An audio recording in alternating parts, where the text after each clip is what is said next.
a todos, bienvenidos a su sección de farmacología. El día de hoy vamos a platicar acerca de la insulina. La insulina es una hormona proteínica que es secretada por el páncreas. Esta de aquí. Esta hormona está formada por aminoácidos. Cada una de estas bolitas está representando un aminoácido y juntos pues forman la proteína llamada insulina. ¿Cómo funciona la insulina? Cuando nosotros comemos, pues la mayoría de nuestros alimentos, aunque no nos sepan dulces, por ejemplo la carne, que para nada es dulce, tiene glucosa. Entonces la glucosa llega a nuestro torrente sanguíneo y se distribuye hacia todas nuestras células, pero no es captada directamente por la mayoría de nuestras células, sino que tiene que participar la insulina. Entonces, cuando nosotros estamos recién comiendo, el páncreas recibe la señal de que tiene que liberar insulina. Esta insulina tiene receptores en la superficie de diferentes células. Entonces, las células captan la insulina y en consecuencia activan unas señales para que abran otro receptor que se llama receptor de glucosa y por fin la glucosa pueda ingresar en las células. Esto es importantísimo porque las células son las que en realidad necesitan la glucosa para producir energía y que puedan hacer todas sus actividades. Ok, existe una condición que conocemos que se llama diabetes. En la diabetes pueden ocurrir diferentes circunstancias, por ejemplo, que el receptor no esté funcionando adecuadamente o que no haya la cantidad suficiente de insulina para que pueda hacer su efecto. Si ustedes necesitan saber más acerca de los diferentes tipos de diabetes, les dejo un video en la cajita de la descripción. Pero bueno, ya. Resulta que nosotros necesitamos la insulina por cualquiera de estas circunstancias, entonces, ¿qué es lo que vamos a hacer? Pues nos vamos a inyectar insulina. ¿Por qué inyectar y no tomar? Porque la insulina es una proteína, como les platicaba. Entonces, en nuestro sistema gastrointestinal va a pensar que es un pedazo de carne y lo va a deshacer. Entonces, ya no va a llegar con la forma a las células y por lo tanto no va a tener la función. Por eso la necesitamos inyectar y así no va a pasar por el estómago ni por el intestino para que la deshagan. La principal manera de inyección es la subcutánea y es la que utilizan los pacientes de manera cotidiana que tienen diabetes. Pero también se puede inyectar intravenosa o intramuscular. Sin embargo, estas diferentes inyecciones son para otros tipos de casos especiales que les contaré más adelante en el video. Es un gran progreso esto de que existan las inyecciones de insulina, pero la desventaja está en que al ser administradas, la insulina va a recorrer por el torrente sanguíneo en general, cuando nosotros necesitaríamos que particularmente el inicio de la absorción o la localización de la glucosa hacia las células se dé en el hígado y el intestino. Entonces, esto ocurre de manera natural cuando el páncreas está produciendo y secretando la insulina. Porque, si ustedes se fijan, estos son los órganos que tienen más cerca. Entonces, estos son los órganos que más pronto van a recibir la insulina y por lo tanto más pronto van a poder ingresar la glucosa a sus células. Esto sería bastante importante porque el hígado necesita una gran cantidad de glucosa para poder producir todas las reacciones que sabemos que el hígado produce, ¿no? Han escuchado por ahí que es el laboratorio de nuestro organismo. Pero además el hígado es la principal reserva de glucosa o tiene la principal reserva de glucosa. Entonces lo que también pretende es captar muchísimas glucosas el hígado para formar una molécula muy grande que se llama glucógeno. Esta molécula glucógeno es la que va a estar guardando nuestras glucosas que nosotros vamos a ir sacando poco a poco, o nuestro hígado va a ir sacando cuando nosotros no estemos comiendo. Por ejemplo, en las horas de sueño, nosotros no estamos comiendo para nada y entonces el hígado saca de esta reserva de glucógeno pedacitos y pedacitos que son glucosas para que el resto de las células las pueda aprovechar. Bueno, no obstante, aunque el hígado no sea el primerito que recibe la insulina y por lo tanto el primero que guarda la glucosa, se ha visto que la inyección subcutánea tiene un buen efecto. Otra cosa que nos podemos preguntar es ¿qué es eso de que el médico nos diga, pues necesitamos, no sé, 3 unidades de insulina? ¿Qué es eso de unidades? Pues eso tiene una razón histórica de laboratorio. Es la cantidad de insulina que necesita un conejo para disminuir su glucosa en ayuno a 45 miligramos por decilitro. Entonces, si se fijan, eso no nos dice mucho para nosotros. Saber qué cantidad necesitamos nosotros es particular de cada paciente, porque cada paciente tiene, por ejemplo, un peso diferente. Cada paciente a lo mejor sí produce cierta cantidad de insulina, entonces no podemos, aunque pesemos lo mismo, administrarnos la misma cantidad de insulina que mi vecino. Los frasquitos de insulina tienen una concentración general o comúnmente de 100 unidades por mililitro. O sea, cada mililitro de este frasquito va a tener 100 unidades. Pero como les digo, la cantidad que yo necesite va a depender mucho de mi peso. Entonces, voy a tener que hacer una regla de 3 para saber cuántas unidades o más bien cuántos mililitros voy a necesitar. Pero tengo que tener cuidado de qué frasquito estoy tomando. Por ejemplo, a lo mejor ya me lo dieron directamente en mi centro de salud, el frasquito. Pero a lo mejor llegué a mi casa y se rompió. Entonces digo, ay, bueno, yo lo voy a comprar, ¿no? Por mi cuenta. O yo qué sé, voy a volver a ir, no sé. Pero hay frasquitos que son de 500 unidades por mililitro. Esto es porque hay algunas personas que necesitan una mayor concentración de la insulina. Entonces tengo que saber cuál de estos frasquitos es el que estoy tomando. ¿Cuál es la finalidad de administrar la insulina? Es que la glucosa logre bajar a los niveles normales. Los niveles normales de glucosa son 90 miligramos por decilitro. Aquí voy a aclarar que hay algunos glucómetros, o sea, estos aparatitos que nos dan las unidades en diferentes como lenguajes. Por ejemplo, este que estamos viendo aquí dice miligramos por decilitro, lo que les acabo de decir. Pero también podríamos expresar esto en miligramos por 100 mililitros, que es exactamente lo mismo. Pero hay otra unidad todavía más distinta, que son los milimolar. Entonces, a lo mejor aquí, en lugar de todo esto, diría mm, que significa milimolar. Tengo que tener cuidado en qué unidades tiene mi glucómetro. Tal vez el glucómetro que yo tenga pueda hacer el intercambio entre diferentes unidades, pero tengo que estar consciente porque en el caso de los milimolares, la concentración óptima son 5 milimolar. Entonces, pues es una gran diferencia numérica, ¿no? Pero lo que sucede es que las concentraciones están expresadas con diferentes, digamos, letras. Regresemos a la concentración que yo les decía en miligramos por decilitro.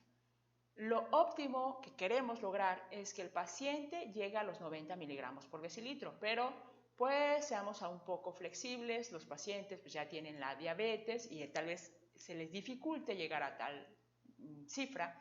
Entonces, por lo menos tenemos que lograr que la cantidad de glucosa que midamos en sangre esté entre los 90 y los 120 miligramos por decilitro en ayuno, o los 150 miligramos por decilitro postprandial, es a las 2 horas. Eso quiere decir después de comer, después de que hayan pasado 2 horas. Ok, eso es lo que se pretende lograr. ¿De dónde viene la insulina que nosotros nos administramos? Hay de dos tipos, la porcina y la humana. La diferencia entre ambas insulinas es solamente un aminoácido, o sea, solamente una cuentita de esas que yo les presentaba de la fórmula, solamente una cuentita hay de diferencia. Entonces se ha visto los resultados que la insulina porcina tiene muy buenos resultados. No hay que tener así alguna predisposición o nada. Otra de las clasificaciones de la insulina es en base a qué tanto tardan en hacer su efecto. A eso le vamos a llamar el tiempo de acción. Tenemos insulinas de tiempo de acción corta, otras de tiempo de acción intermedio y de tiempo de acción prolongado. ¿Por qué tienen diferentes tiempos de acción? La molécula es la misma, pero lo que cambia es con qué están mezclados para que se puedan disolver. Entonces, con lo que están mezclados en la corta permite que la insulina como que sea más soluble, o sea, como que fluya más rápido. Esta insulina de acción corta se suele administrar 30 o 45 minutos antes de cada comida. Hay que tener cuidado con estos minutos, porque si nosotros la administramos mucho antes, nuestros niveles de glucosa pueden bajar súbitamente y eso puede ser muy peligroso. Otro de los usos de la insulina de acción corta son las bombas de insulina, que yo creo que han oído nombrar por ahí.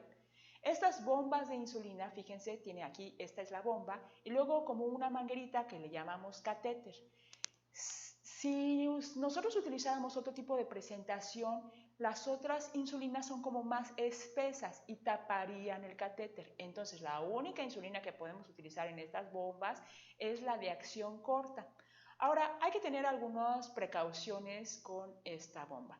Para empezar, ¿de qué se trata esta bomba? Pues es una maquinita que va a estar inyectando por medio de este catéter y aquí tenemos al final una aguja que está clavado en nuestro abdomen. La maquinita sabe qué cantidad de insulina tenemos que estar colocando aquí constantemente. A algunas bombas le podemos regular que, por ejemplo, yo sé que determinado día voy a comer un poco más. Entonces, podemos aumentar la cantidad de insulina que va a inyectar o a distribuir la bomba de insulina. Estas bombas no son aptas para todos los pacientes. Esto es porque el catéter, por ejemplo, se puede doblar, se puede romper, no sé, eso ya es por un descuido. O si nosotros hacemos demasiada actividad física, pues se podría zafar, se nos podría zafar la aguja que está aquí. Y entonces nosotros tenemos que estar al pendiente de que ninguna de esas cosas haya pasado para entonces nosotros inyectar, digamos, de emergencia la cantidad de insulina correspondiente. Por eso no es apta esta bomba para todos los pacientes. Tiene que estar un paciente con mucho pendiente ahí revisando la bomba constantemente. Luego pasamos a las insulinas de acción intermedia. Estas, pues como les digo, son un poco más espesas, entonces se van a ir disolviendo en nuestro organismo más lentamente y por lo tanto más lentamente van a llegar a la sangre. Generalmente estas insulinas se administran una vez al día antes del desayuno, pero dependiendo del paciente puede necesitar 2 dosis, por ejemplo una cuando casi ya se va a dormir, esa podría ser otra. Y luego tenemos la insulina de acción prolongada. Esta insulina de acción prolongada se trata de que la insulina como se disuelve todavía más lento y llega a nuestra sangre y la finalidad sería que mantenga una concentración baja pero constante de insulina.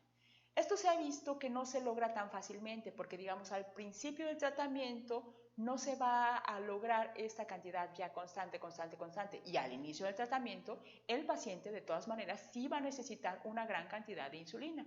Entonces, estas insulinas de acción prolongada ya prácticamente no se utilizan. ¿Qué consecuencias adversas podría tener el uso de la insulina? Pues que nos dé hipoglucemia. Es como la principal consecuencia desfavorable del uso de la insulina.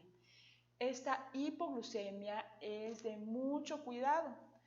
¿Cómo nos vamos a dar cuenta si estamos en hipoglucemia? Bueno, para empezar, Las personas que tienen diabetes generalmente se están tomando la glucosa, los niveles de glucosa con regularidad. Los niveles de glucosa, si estamos en milimolar, como es el caso de esta imagen, no deben de bajar de 4. Ya ven que les dije que lo óptimo en milimolar son 5. No debe de bajar de 4. Ya 4 es hipoglucemia.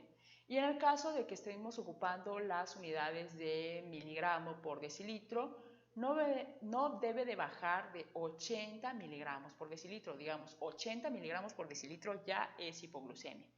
Y vamos a empezar a notar sintomatología. ¿Por qué nos dio este bajo de la glucosa? Pues a lo mejor nos administramos la insulina con mucha anticipación antes de la comida. Otra de las cosas que pudieran estar pasando es que nosotros utilizamos de más la glucosa, tal vez porque hicimos mucho ejercicio, o tal vez tenemos otros tipos de afecciones, como una afección de las glándulas suprarrenales o en la hipófisis. ¿Y qué vamos a sentir? Tenemos que estar pendientes de los síntomas. Por ejemplo, se puede sentir sudoración, hambre, parestesias, que es como hormigueo, como cuando se nos duerme una extremidad. Podemos tener ansiedad, temblor, palpitaciones, y todo esto viene dado por nuestro sistema nervioso autónomo. Pero la hipoglucemia puede ser todavía mayor y entonces ya afectar a más células de nuestro cerebro. Y entonces, ¿qué vamos a tener? Pues, por ejemplo, visión borrosa, dificultad para concentrarnos, confusión, somnolencia, sensación de calor, pérdida del conocimiento, y podemos llegar inclusive hasta el coma. Entonces, los pacientes diabéticos se les aconseja que traigan siempre una identificación, una pulserita que diga que son diabéticos y qué tipo de diabetes tienen. También se les aconseja que tengan alguna fuente de glucosa asequible, o sea, que suelte la glucosa muy rápido, como un dulcecito, por ejemplo. Existen otras consecuencias de la inyección de la insulina. Una de las consecuencias que pudieran presentarse, no en todos los pacientes, es la alergia. Esto se da principalmente porque, digamos, la insulina tiene determinada forma. Pero imagínense tantas insulinas ahí nadando en el vial, que nosotros a lo mejor ya no la tenemos en refrigeración, sino la tenemos al medio ambiente por alguna circunstancia. Entonces, algunas de esas insulinas pueden perder su forma, a lo que se le llama desnaturalización. Y entonces, cuando tienen otra forma, tal vez el sistema inmunológico diga, no, eso parece un patógeno, hay que atacarlo. Y entonces rápidamente lo ataca y tenemos una reacción alérgica. O pues si la reacción es como más prolongada, ya podremos generar otro tipo de anticuerpos y que no sea tal cual una alergia, o sea, no nos llenemos de ronchas, pero tal vez nuestro sistema inmunológico esté como atacando esa insulina que es exógena, o sea, que no es propia de nosotros, y tal vez no la esté dejando hacer su función. Entonces empezamos a tener resistencia a la insulina. Otra de las desventajas que podemos tener al inyectarnos la insulina es lipoatrofia o lipohipertrofia. ¿Qué es esto? Bueno, la lipoatrofia es principalmente cuando nuestro sistema inmunológico está detectando como malo, como extraño a la insulina. Y esto lo que ocasiona es que en la zona pues está dando como una reacción inmunológica. Lo más común es que más bien se dé la lipohipertrofia. ¿Esto qué quiere decir? Como les decía, cuando esté cerca ahí la insulina va a ingresar las células que estén alrededor la glucosa. Entonces, les platicaba antes, pues lo mejor sería que el primer sitio donde llegue es en el hígado, ¿no? Eso sería como lo natural. pero nosotros nos estamos inyectando la insulina en otro sitio y por lo tanto la glucosa está entrando primero en otras células. En esas células que está ingresando, que es alrededor de la inyección de insulina, donde está ingresando la glucosa a las células, tenemos un exceso de glucosa en esas células de alrededor. Y como no son hígado, lo que van a estar produciendo en este momento es más bien grasa, porque siempre que tenemos un exceso de glucosa, el exceso de la glucosa, pues que el exceso que no se está utilizando para hacer energía, se va a convertir en grasa. Entonces se van a ver como si fuera celulitis alrededor de la inyección de insulina.